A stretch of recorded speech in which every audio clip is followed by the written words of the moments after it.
Hello, welcome to Brainy Box. यह geography का lecture number 4 है। इसमें हम पेनिसुलर प्लेटू पढ़ेंगे और उस पर बेस कुछ एमसीक्यू करेंगे। मेरा नाम राजेश कुमार गुप्ता है और मैं आपको जियोग्राफी का लेक्चर 4 आज ले रहा हूँ। ठीक है, देखिए यहाँ पे पेनिसुलर प्लेटू क्या होता है, जिसे हिंदी में प्रायद्वीपीय पठार कहते हैं। सबसे पहले हम थोड़ा वर्ड को समझेंगे। देखिए, प्रायद्वीप मीन्स क्या होता है। प्रायद्वीप एक ऐसी भूमि जो तीन तरफ से क्या है, पानी से घिरा हो। यानी ये एक ऐसी भूमि जिसके तीनों तरफ से वाटर से क्या हो, घिरा हो। ऐसी भूमि को हम क्या बोलते हैं, प्रायद्वीप। पठार क्या होता है कि एक समतल भूमि, मतलब जहाँ पे प्लेन हो। ठीक है, तो क्या होता है, प्रायद्वीपीय पठार क्या हो गया है आपका, एक ऐसी भूमि, समतल भूमि जो तीनों तरफ से पानी से क्या हो, घिरा हो, तो उसे बोलोगे आप प्रायद्वीपीय पठार।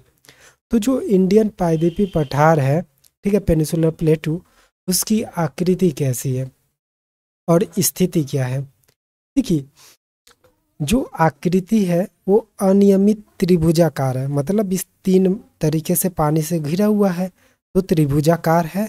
और क्या है, अनियमित है। ऐसा नहीं कि मतलब एक करेक्ट फॉर्म में ऐसे है तो कहीं पे थोड़ा कम ज़्यादा इस तरीके से। तो जो आकृति होगी इसकी, वो क्या हो गया, अनियमित त्रिभुजाकार आकृति वाला भूखंड है, जिसका विस्तार क्या है। देखिए, उत्तर पश्चिम में अरावली पर्वतमाला से, पूर्व में राजमहल की पहाड़ियां से, और पश्चिमी घाट और पूर्वी घाट के बीच में फैला है। अभी आप मैप में देखोगे तो आपको अच्छी तरीके से पता आएगा। देखिए, इसका निर्माण कैसे हुआ, तो एक क्रिस्टलीय आग्नेय और रूपांतरित चट्टानों से बना हुआ है।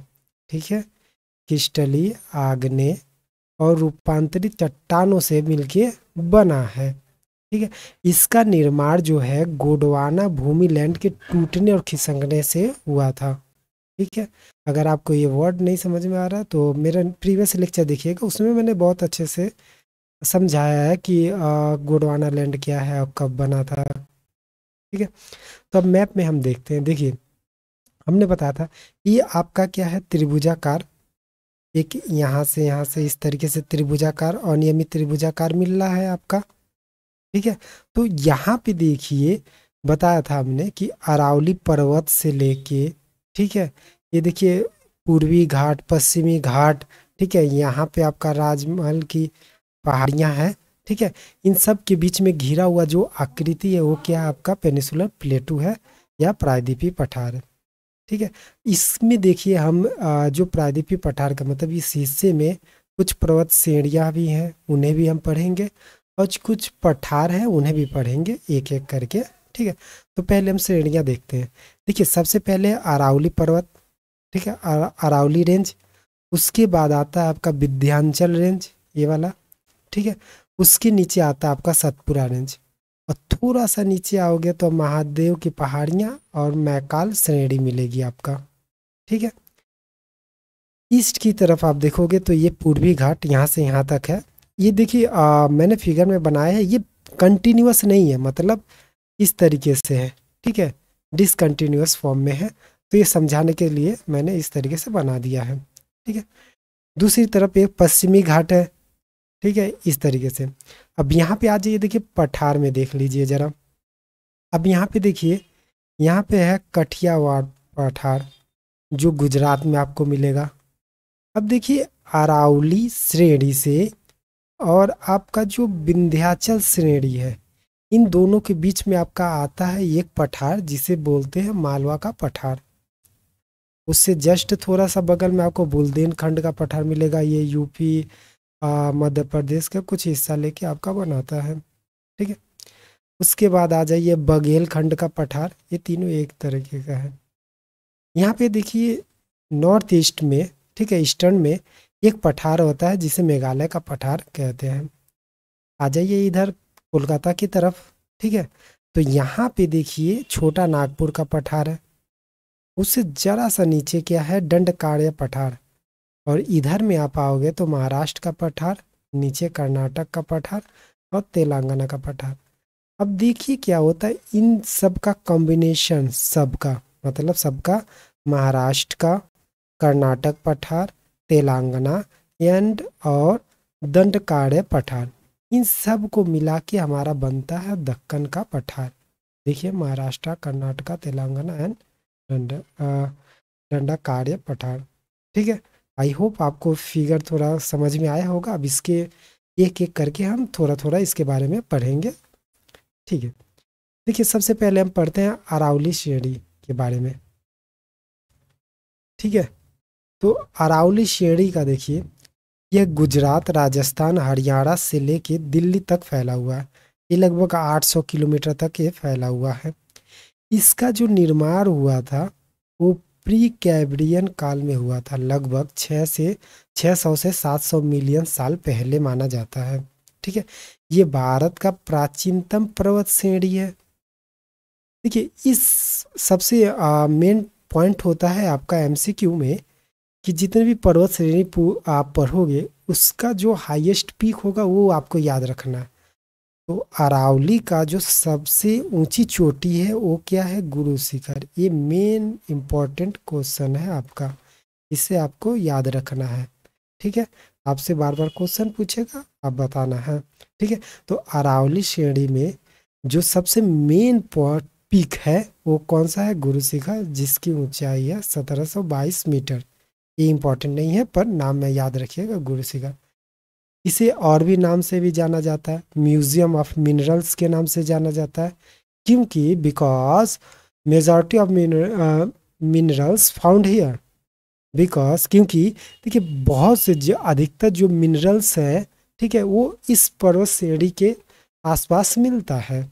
तो इसलिए इसे म्यूजियम ऑफ मिनरल्स भी कहते हैं। किसे? अरावली रेंज को, अरावली पर्वत श्रृंखला को। देखिए ये किसका उदाहरण है? तो ये अवशिष्ट पर्वत श्रेणी का उदाहरण है। ठीक है, अवशिष्ट पर्वत श्रेणी, जिसे इंग्लिश में रेजिडुअल माउंटेन भी कहते हैं। इस तरीके के और कौन कौन से पहाड़ियाँ हैं? जैसे देखिए अरावली है ही, विंध्याचल की पहाड़ियाँ और सतपुरा के पहाड़ियाँ भी इसी श्रेणी में आता है। ओके, नेक्स्ट आता है हमारा विंध्याचल की श्रेणी। ठीक है, तो देखिए ये कहाँ पे है? नर्मदा नदी और सोन नदी के बीच में ये बनता है आपका विंध्याचल का पर्वत श्रेणी। इसका विस्तार थोड़ा देख लीजिए आप। ठीक है, इसका विस्तार मैंने मैप में आपको बताया था, फिगर में। सबसे पहले अरावली श्रेणी था, उससे जस्ट नीचे आपका विंध्याचल की श्रेणी था। कभी कभी आपसे पूछ देता है कि किन दो नदियों के बीच में है, तो आप बताओगे विंध्याचल श्रेणी। आपको ये याद रखिएगा आप, नर्मदा नदी और सोन नदी के बीच में है। ठीक है, इंपॉर्टेंट मार्क करके रखिएगा। देखिए इसका एक्सपेंड कहाँ से है?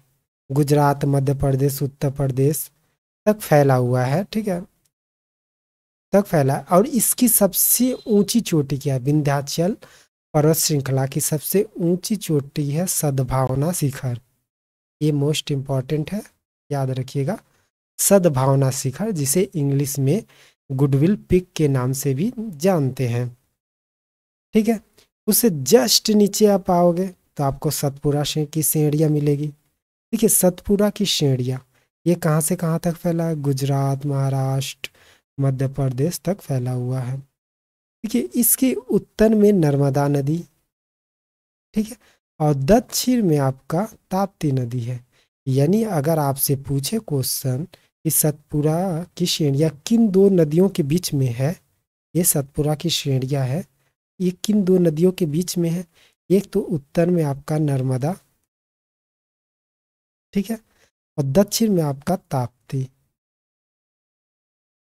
आई होप याद रहेगा आपको ये वाला, ये पॉइंट इंपॉर्टेंट है। जैसे यहाँ पे आपको याद रखना था नर्मदा और सोन नदी, और नर्मदा की नदी के बीच में था। ठीक है, उसी तरीके से यह सतपुरा का है, नर्मदा और ताप्ती के बीच में है। ओके, देखिए इसकी जो सबसे हाईएस्ट पीक है सतपुरा श्रेणी का, जो हाईएस्ट चोटी है वो क्या है? आपका धूपगढ़ है। ठीक है, और धूपगढ़ है, और ये पंचमढ़ी के नज़दीक है। ये आपको इम्पोर्टेंट है, मार्क कर लीजिएगा। ठीक है, धूपगढ़ है सतपुरा रेंज का, और ये पंचमढ़ी के निकट है। तो ठीक है, देखिए विंध्याचल में सद्भावना शिखर, जिसे इंग्लिश में गुडविल पीक कहते हैं, और सतपुरा में आपका क्या है, धूपगढ़। ठीक है, ये पंचमढ़ी के नज़दीक में है। फिर आते हैं हम यहाँ पे पश्चिमी घाट पढ़ते हैं। जो पश्चिमी घाट इस तरीके से बना हुआ था। तो देखिए पश्चिमी घाट क्या है, गुजरात से, यहाँ पे जो गुजरात है, ठीक है, गुजरात से आपका तमिलनाडु तक फैला हुआ, लगभग 1500 किलोमीटर तक ये फैला है। पश्चिमी घाट की दक्षिणी क्षेत्र उत्तरी क्षेत्र की अपेक्षा में अधिक ऊंची है। कहने का मतलब है यहाँ पे जो पहाड़ियाँ स्टार्ट हो रही हैं, मतलब ये आपका जो पश्चिमी घाट है, ठीक है, तो यहाँ पे जो पीक मिलेगा, इधर से आप इधर की तरफ बढ़ोगे तो जो पीक है वो हाईएस्ट होते जाएगा। कहने का मतलब गुजरात महाराष्ट्र में जो पीक मिलेगा वेस्टर्न घाट में, ठीक है, वो कम ऊंचा रहेगा, लेकिन जो तमिलनाडु केरल के साइड में मिलेगा वो हाईएस्ट पीक होगा। कह रहा है आपसे पश्चिमी घाट की जो दक्षिणी उत्तरी क्षेत्र की अपेक्षा अधिक ऊंचा है, मतलब इधर जो चोटियाँ मिलेगी वो उत्तर के हिसाब से कुछ ज़्यादा है। तो आप फिगर में देख सकते हो, ज़्यादा बड़ा मैंने बनाया है। तो पश्चिमी घाट की सबसे ऊंची पीक क्या है आपका, अन्नाईमुड़ी, जो केरल में स्थित है। मोस्ट इम्पॉर्टेंट पॉइंट है। ओके, यहीं पे आप आइए, जो पश्चिमी घाट है वहाँ पे जब नीचे थोड़ा सा आप देखोगे तो यहाँ आपको नीलगिरी हिल मिलेगा। नीलगिरी पर्वत जो तमिलनाडु में है। ये रहा आपका नीलगिरी पर्वत। ओके, इसे किस नाम से और जानते हैं, ब्लू माउंटेन के भी नाम से जानते हैं। ठीक है, अब देखिए इस रेंज में नीलगिरी रेंज, जो नीलगिरी हिल्स है, उसमें भी कई बार क्वेश्चन पूछ देता है कि हाईएस्ट पीक कौन सा है। तो नीलगिरी माउंटेन रेंज का जो हाईएस्ट पीक है वो डोडा बेट्टा है। ठीक है, डोड बेट्टा है, डोड बेट्टा है। ठीक है, देखिए ऊटी भी नीलगिरी पहाड़ियों में के रेंज में स्थित है, और नीलगिरी को एक और नाम से जाना जाता है, पहाड़ियों की रानी। ठीक है, क्वीन ऑफ हिल्स के नाम से भी जानते हैं नीलगिरी को। ठीक है, देखिए अन्नामुड़ी जो मैंने बताया था वो हाईएस्ट पीक है वेस्टर्न घाट का। ठीक है, ओके, यहाँ पे एक और हिल है जो बहुत पूछता है, कार्डमम हिल, जो साउथ मोस्ट पॉइंट का सबसे, मतलब दक्षिण में सबसे दक्षिण की जो हिल है, दक्षिणतम हिल है, मतलब पहाड़ियाँ हैं, वो कौन सा है, कार्डमम हिल है, जिसे इलायची पहाड़ियाँ भी कहते हैं। और यहाँ पे किस चीज़ के लिए फेमस है, यहाँ पे इलायची की खेती बहुत ज़्यादा होता है, यानी इंग्लिश में कार्डमम कहते हैं। ठीक है, नेक्स्ट पॉइंट पे आते हैं हम, पूर्वी घाट। ठीक है, अब यहाँ पे देखिए पूर्वी घाट देख लीजिए जरा सा। देखिए पूर्वी घाट, ईस्टर्न घाट की तरफ देखिए, उड़ीसा, आंध्र प्रदेश, उड़ीसा, आंध्र प्रदेश, तमिलनाडु, ये पूरा फैला हुआ है। ठीक है, यहाँ पे देखिए यहाँ पे बहुत सारे छोटे छोटे इस तरीके से माउंटेन रेंज है। जवादी पर्वत भी तमिलनाडु में आपको मिलेगा। ठीक है, और सेवराय पर्वत, ये दोनों रेंज आपको तमिलनाडु में मिलेगा, याद रखिएगा। ठीक है, वहीं पे देखिए आंध्र प्रदेश में पोलकोंडा हिल या पोलकोंडा रेंज, ठीक है, और नल्लामाला हिल, ये भी दोनों आपको आंध्र प्रदेश में मिलेगा। ठीक है, देखिए ये उड़ीसा के लगभग नज़दीक में आपको महेंद्रगिरी माउंटेन रेंज भी आपको मिलेगा। देखिए ईस्टर्न घाट की सबसे ऊंची पर्वत है आपका महेंद्रगिरी, ठीक है, जो उड़ीसा में है। ये थ्योरी का कुछ पार्ट था, अब इस पे बेस हम कुछ एमसीक्यू करेंगे। इस पे बेस एमसीक्यू करते हैं। ठीक है, पार्ट 4 है ये हमारा। आते हैं इस पे अब। The first question is, okay, the first question is, इसमें है आपका, ओके, निम्नलिखित में से सबसे प्राचीनतम पर्वत श्रृंखला कौन सी है। तो तो आपको पता है अरावली जो है सबसे प्राचीनतम पर्वत श्रृंखला है। ठीक है, तो देखिए इस तरीके से आपका ये है। आई होप ये सही से बना नहीं है। ठीक है, अब यहाँ पे देखिए हिमालय आपका ऊपर मिल जाएगा। ठीक है, देखिए अरावली श्रेणी आपको इस तरीके से मिल जाएगा यहाँ पे अरावली। ये आप माइंड में बैठा लेंगे तो आप क्वेश्चन कभी गलत नहीं होगा और आपको सबसे सिंपल सब्जेक्ट लगेगा आपको जियोग्राफी। उसके बाद आता है आपका विंध्याचल या विंध्य श्रेणी कहते हैं यहाँ पे। ठीक है, और यहीं पे आता है आपका सतपुड़ा। ओके, ये आपका विंध्य है और ये आपका सतपुड़ा। ठीक है, तो सबसे प्राचीनतम पर्वत श्रृंखला कौन सा है? अरावली। क्वेश्चन नंबर सेकंड हम देखते हैं। कह रहा है आपसे अरावली श्रेणी किस राज्य में स्थित है? ठीक है, तो देखिए राजस्थान, हिमाचल प्रदेश, उड़ीसा एंड आंध्र प्रदेश। तो आपको पता है राजस्थान में अरावली श्रेणी आपको स्थित है। मैप में आपको दिखाया था थ्योरी लेक्चर में। क्वेश्चन नंबर 7 देखिए कह रहा है आपसे कि देश में निम्नलिखित में से कौन सा भौगोलिक क्षेत्र सबसे प्राचीनतम है? इनमें से सबसे प्राचीनतम कौन सा है? ठीक है, तो आपको देखिए हिमालय का पर्वत क्षेत्र, ये तो अभी नया क्रिएट हुआ है। ठीक है, गोंडवाना लैंड का टकराने से हुआ है। ठीक है, उत्तर भारत का विशाल मैदान, जब यहाँ पे पर्वत टकराई थी तो वहाँ से जो नदियाँ निकल रही हैं उससे बन रहा है, तो ये भी नहीं है। भारत का प्रायद्वीपीय पठार जो है ये इनमें सबसे प्राचीनतम है, यानी option number C is the correct. Okay, question number 8 निम्नलिखित में से कौन सा रेजिडुअल पर्वत है? मैंने आपको कई नाम बताए थे। ठीक है, रेजिडुअल पर्वत कौन सा था? अरावली, सतपुड़ा एंड विंध्याचल। उसमें से ये ऑप्शन है आपका रेजिडुअल। ठीक है, अवशिष्ट के नाम से जानते भी हैं। ओके, अरावली है, सतपुड़ा इसी का एग्जाम्पल है, और विंध्य, विंध्य या विंध्याचल श्रेणी जो भी आप लिखते हो। ओके, क्वेश्चन नंबर 9 देखते हैं।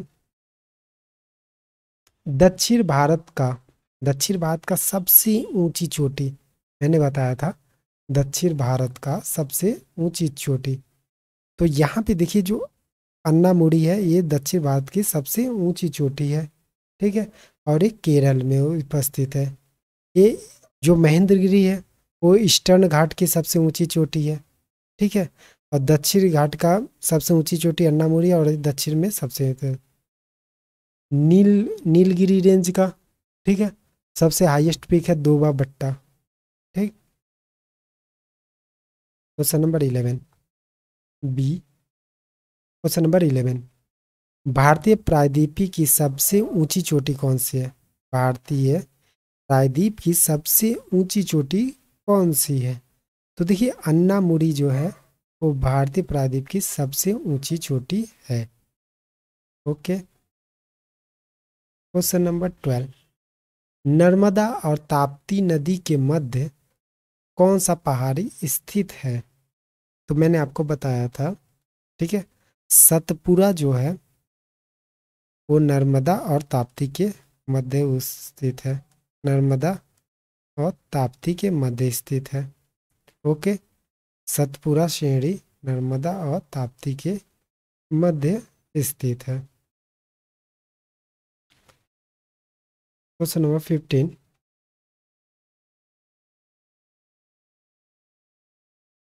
कह रहा है इसमें निम्नलिखित में से किस पहाड़ी पूर्वी घाट, निम्नलिखित किस पहाड़ी पर पूर्वी घाट पश्चिमी घाट मिलते हैं?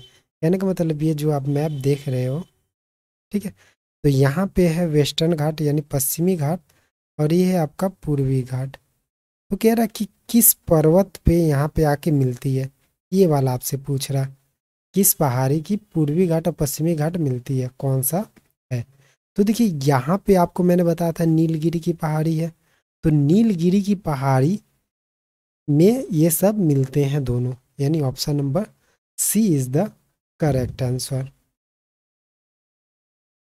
क्वेश्चन नंबर 16 कह रहा है आपसे कि डोडा बट्टा चोटी स्थित है, किस में स्थित है? तो मैंने आपको बताया था नीलगिरी पहाड़ियों में स्थित है। और नीलगिरी पहाड़ी का सबसे ऊंचा माउंटेन कौन सा है? डोडा बट्टा, ठीक है, बेट्टा माउंटेन। ओके। सतपुरा रेंज आपको यहाँ पे मिलेगा राजस्थान के पास, ठीक है। अन्नामलाई के ये वेस्टर्न घाट में मिलेगा, यहाँ पे अन्नामलाई, ठीक है। विंध्य की श्रेणी यहाँ पे मिलेगा। नीलगिरी भी आपको यहीं पे मिलेगा, और यहाँ पे आपको दोनों ईस्टर्न घाट और वेस्टर्न घाट मिलते हैं। और नीलगिरी में ही सबसे हाईएस्ट माउंटेन कौन सा है आपका? डोडा बेट्टा। क्वेश्चन नंबर 17 जहाँ पूर्वी घाट और पश्चिमी घाट मिलते हैं वहाँ निम्नलिखित में से कौन सा पहाड़ी अवस्थित है? प्रीवियस में मैंने आपको बताया नीलगिरी की पहाड़ियाँ वहाँ अवस्थित है, ठीक है। क्वेश्चन नंबर 18 कह रहा है निम्नलिखित में से कौन सा एक कर्नाटक, केरल और तमिलनाडु राज्यों के मिलन के स्थान पर है? ठीक है। तो देखिए यहाँ पे आप अगर मैप इस तरीके से देखोगे, ठीक है, तो ये रहा आपका केरल, ये रहा आपका तमिलनाडु, ठीक है, और क्या है? कर्नाटक, ठीक है। ये तीनों कहाँ पे मिल रहे हैं? यहाँ पे। तो कौन सी पहाड़ियाँ स्थित है?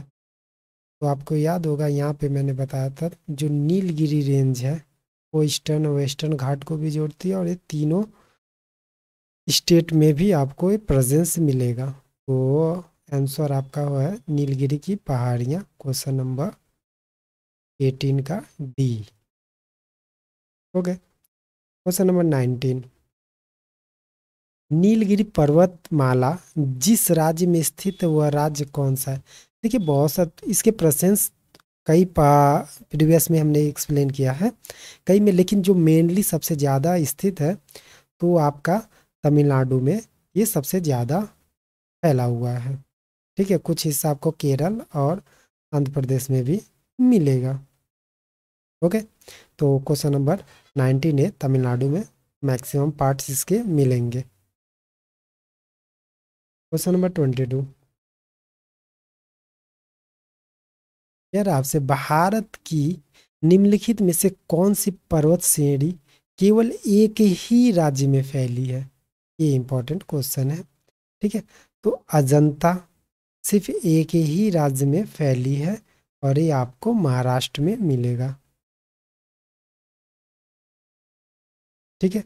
अजंता की गुफा उफा आपने सुना होगा, तो अजंता की जो पर्वत श्रृंखला है वो सिर्फ आपको महाराष्ट्र में ही प्रेजेंस इसका मिलेगा। नेक्स्ट क्वेश्चन, महाराष्ट्र और कर्नाटक में पश्चिमी घाट कहलाते हैं कौन सा? तो पश्चिमी घाट कहलाता है आपका सह्याद्री, ठीक है। महाराष्ट्र और कर्नाटक के पश्चिमी घाट, देखिए ये आपके ये आपका एक क्वेश्चन आपका इसमें आ गया है। ये आपका जब मैं वेस्टर्न घाट ईस्टर्न घाट मतलब कोस्टलाइन प्लेन पढ़ाऊंगा तो उसमें आएगा। जिस तरीके से इस तरीके से कोस्टलाइन कई भाग में बटा हुआ है, ठीक है। तो जो महाराष्ट्र और कर्नाटक का जो कोस्टलाइन प्लेन है उसे सह्याद्री के नाम से जानते हैं। ये मेरा वीडियो लेक्चर जब 5th या 6th आएगा, नेक्स्ट आगे मैं एक्सप्लेन करूँगा, तब आपको बहुत अच्छी तरीके से ये समझ में आएगा। ये क्वेश्चन एक्स्ट्रा इसमें आ गया है, ठीक है। क्वेश्चन नंबर 25 देखिए कह रहा है आप इसमें कि कार्डमम पहाड़ियाँ, जिसे इलायची बहुत ज़्यादा वहाँ पे होती है, जिन राज्यों की सीमाओं पर स्थित है वह राज्य है, ठीक है। तो आपको बताया था केरल और तमिलनाडु के राज्य में स्थित है। यहाँ पे देखिए ये आपका केरल है, ठीक है, और तमिलनाडु। तो यहाँ पे आपका कार्डमम पहाड़ियाँ स्थित है। इलायची की खेती यहाँ पे बहुत ज़्यादा होती है। इसीलिए इसे कार्डमम पानी कहता है, और इलायची को इंग्लिश में कार्डमम भी कहते हैं।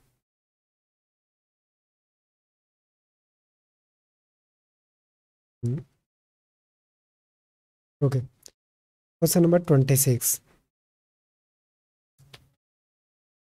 कह रहा है आपसे, भारत की दक्षिणतम पर्वत श्रेणी है, सबसे दक्षिणतम पर्वत श्रेणी कौन सा है? Cardamom hills. ठीक है, नेक्स्ट, सेवराय की पहाड़ियाँ कहाँ स्थित है? ठीक है, सेवराय की पहाड़ियाँ आपको तमिलनाडु में स्थित है। मैंने ईस्टर्न घाट आपको पढ़ाया था ना, देखिए फिर से एक बार एक्सप्लेन कर देता हूँ। ठीक है, तो ये आपका जो ईस्टर्न घाट है इस तरीके से, तो यहाँ पे आपको जो आ, तमिलनाडु एरिया में आपको दो हिल मिलेंगे। कौन सा? एक है आपका सेवराय, और दूसरा आपको मिलेगा यहाँ पे जवादी। ठीक है, वहीं आप पहुँच जाओगे ऊपर, ठीक है, आंध्र प्रदेश की तरफ, तो आपका नल्ला माला क्या मिलेगा आपको यहाँ पे? नल्ला माला, और एक पहाड़ियाँ और मिलेगी आपको, ये आपका है पालकोंडा। क्या है? पालकोंडा।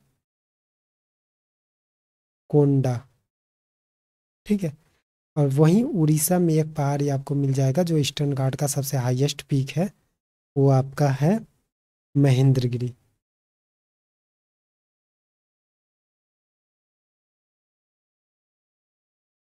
ठीक है, तो सेवराय पहाड़ियाँ कहाँ स्थित है?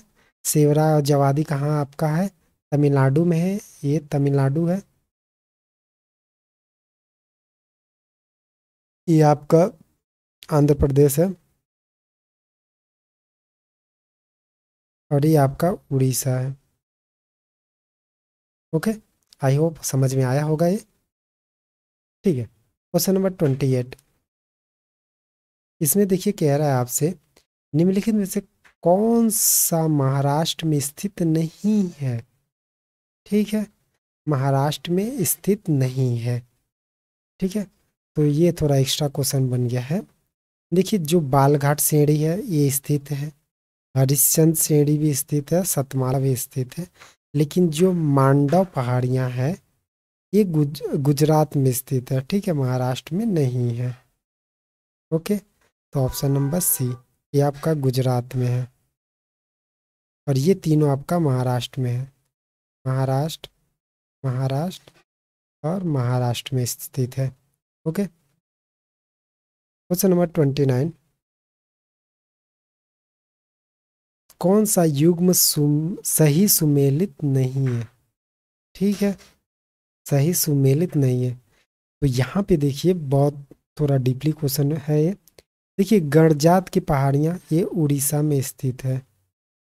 ठीक है, देखिए मांडव की पहाड़ियाँ इससे पहले वाले क्वेश्चन में हमने किया था, जो मांडव की पहाड़ियाँ हैं ये गुजरात में स्थित,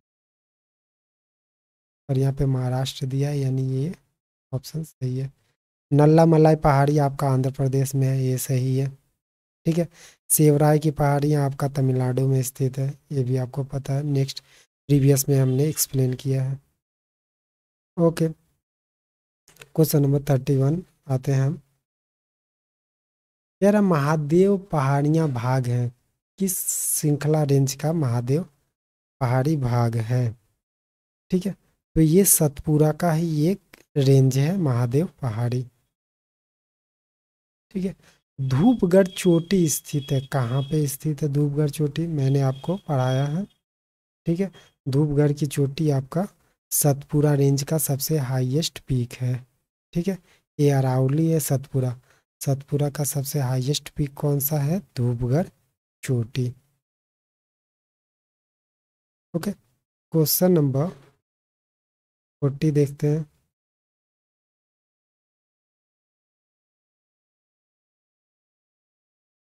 बहुत ट्रिकी क्वेश्चन है, क्वेश्चन नंबर 40। लेकिन एक दो को इसमें सुमेलित करना है।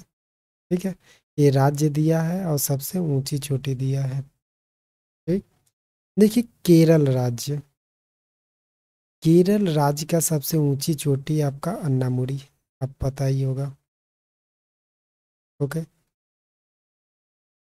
तो ऐसे ऑप्शन देखोगे तो ऑप्शन नंबर सी यहाँ पे करेक्ट हो जाएगा। ठीक है, फिर भी हम यहाँ पे देखते हैं। उसके बाद आ जाते हैं नागालैंड। देखिए नागालैंड का जो सबसे ऊंची चोटी है आपका, वो सारामती है। ठीक है, सारामती है। उत्तराखंड की सबसे ऊंची चोटी आपका नंदा देवी, आपको पता ही होगा, बहुत फेमस है। और तमिलनाडु में दोत्ता बेट्टा। ठीक है, ये है, तो यानी option number C is the correct. Okay, यहाँ से देखिए तीन, और ओके तीन लिख रहा हूँ। ए, ए का तीन, ए ऐसे कर सकते हैं। नेक्स्ट क्वेश्चन नंबर 41 कह रहा है आपसे, मध्य भारत में स्थित पहाड़ियों को का पश्चिम से पूर्व निम्नलिखित में से कौन सा क्रम सही है? वेट,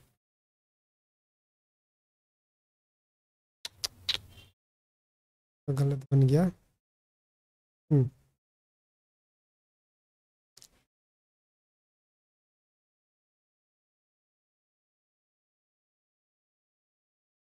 ओके, देखिए कह रहा है पश्चिम से पूर्व, यानी इधर से पश्चिम से पूर्व जाना है, तो कौन सा क्रम सही है? ठीक है, तो कौन कौन सा ये इस तरीके का है? तो देखिए सबसे पहले आपको मिलता है सतपुरा। ठीक है, उसके बाद यहीं पे आपका आ जाता है महादेव। फिर यहीं पे आपका मैकाल भी सेंडी आ जाता है। यहाँ पे विंध्याचल सेंडी भी आता है। छोटा नागपुर का पठार, यहाँ पे और कुछ भी है नहीं। तो सबसे पहले आते हैं, हम देखते हैं मैकाल। मैकाल बीच में पड़ेगा। सतपुरा, ठीक है, सतपुरा, सतपुरा, महादेव, सतपुरा ये है, महादेव ये है, महादेव है, सतपुरा है। उसके बाद मैकाल आता है, तब ये आपका छोटा नागपुर का पठार है, नागपुर।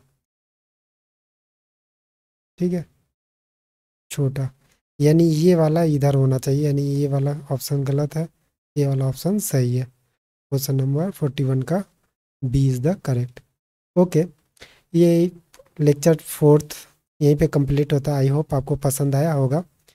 अगर आपको पसंद आया होगा तो लाइक एंड शेयर कीजिएगा और ज़्यादा से ज़्यादा लोगों तक पहुंचाइएगा। ठीक है, thanks for listening and watching my videos.